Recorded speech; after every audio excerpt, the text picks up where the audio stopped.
Hello everyone, welcome to the glory of motherhood. Myself Rashmi Bharti, please subscribe to my channel. आज का ये video Holi से संबंधित है।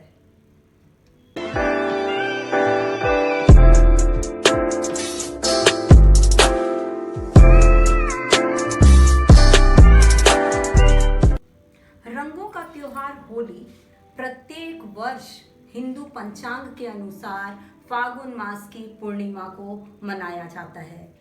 पहले दिन होलिका मनाई जाती है और दूसरे दिन होली का त्योहार धूमधाम से मनाया जाता है।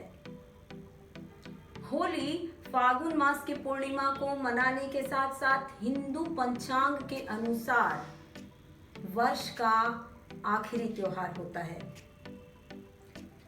ये होली का जो त्योहार है ये केवल हिंदू धर्म के लोग नहीं मनाते, अपितु हर एक धर्म समुदाय के लोग इसकी महत्ता को जानते हैं और कहीं ना कहीं किसी न किसी रूप में होली के त्योहार को मानते हैं।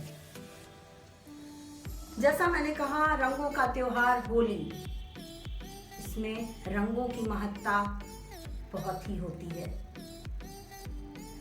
हम कुछ भी रंग लगाएं, कोई भी रंग लगाएं, लेकिन लाल रंग होली में अपना विशेष महत्व रखता है। ये जो लाल रंग है ये स्वास्थ्य और मन को प्रसन्न रखता है। दूसरी बात ये कि ये लाल रंग जो है ये शौर्य और विजय का प्रतीक है। देवी देवताओं की पूजा अर्चना करने पर हम उन्हें लाल रंग अर्पित करते हैं, लाल रंग का टीका लगाते हैं, इसलिए लाल रंग का विशेष महत्व है। होली से जुड़ी कई बातें हैं।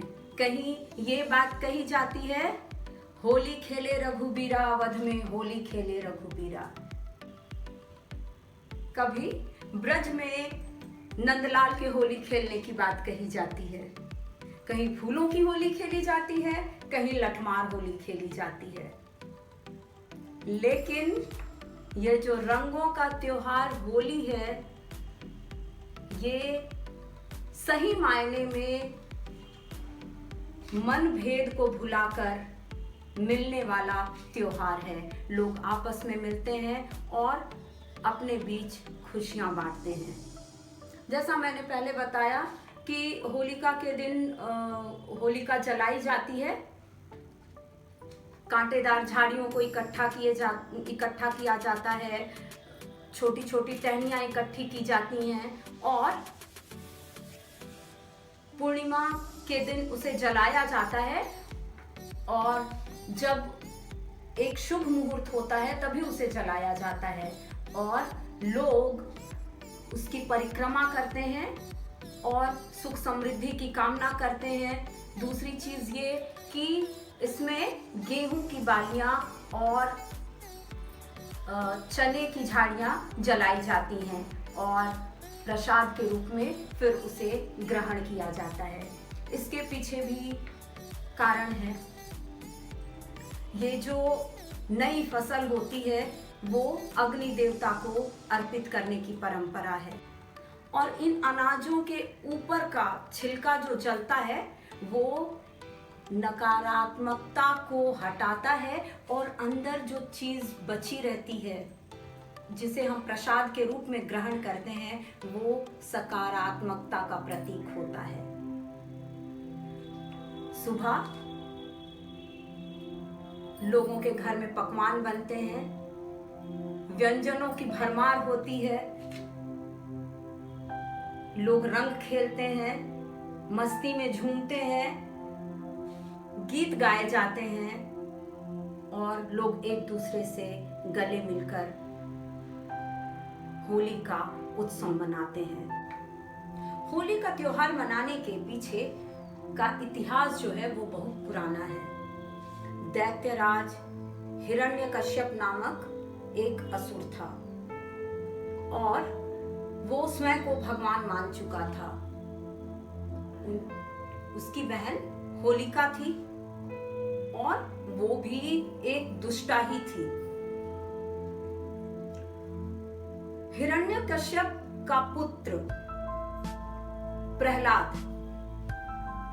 और होलिका से जुड़ी ये होली की कहानी है। जैसा मैंने आप लोगों को बताया, हिरण्यकश्यप जो अपने आप को भगवान मान चुका था, हरि भक्त प्रहलाद जो कि उसका खुद का पुत्र था, उसने जान से मारने की साजिश रची। क्यों? क्योंकि वो खुद को भगवान मानता था, लेकिन उसका जो पुत्र था प्रहलाद, वो हरि को ही भगवान मानता था। ये बात हिरण्यकश्यप से बर्दाश्त नहीं थी और उसे मारने की साजिश हिरण्यकश्यप ने अपनी बहन होलिका के साथ मिलकर रची। होलिका, जिसे आग में न जलने का वरदान प्राप्त था, दोनों भाई बहन ने मिलकर ये बात कही कि मैं प्रहलाद को अपनी गोद में लेकर अग्नि में बैठ जाऊंगी। मुझे तो अग्नि से न जलने का सौभाग्य प्राप्त है, मुझे तो जलना नहीं है, इसमें प्रहलाद जलकर भस्म हो जाएगा और भैया आपकी बात रह जाएगी। और ऐसा कहकर होलिका ने अपने भतीजे को गोद में लिया और आग के बीच बैठ गई। लेकिन होलिका ये बात भूल गई थी कि उसके लिए ये वरदान अभिशाप बनकर साबित हुआ। ऐसा क्यों? क्योंकि यहाँ होलिका अकेली अग्नि में नहीं जल सकती थी, लेकिन उसने प्रहलाद को गोद में लिया था।